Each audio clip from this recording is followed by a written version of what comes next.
Lineman na kuryente sa Pavia, Iloilo. Pag-rescue sa iya, nakuhaan sa video. Si Zen Kilantang Sasa nakatutok. Makitaan sa video ang pag-rescue sa lalaking ngayara sa ibabaw sang poste. Ginbululigan siya sang iya kaupdanan nga lineman matapos nga makuryente sa ungka 2 Pavia kahapon.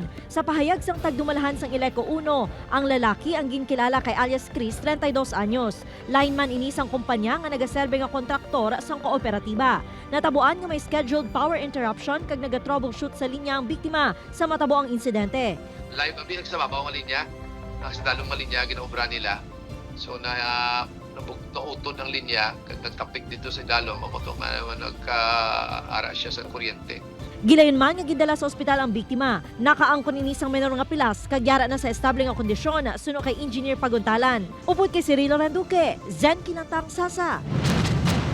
One Western Visayas.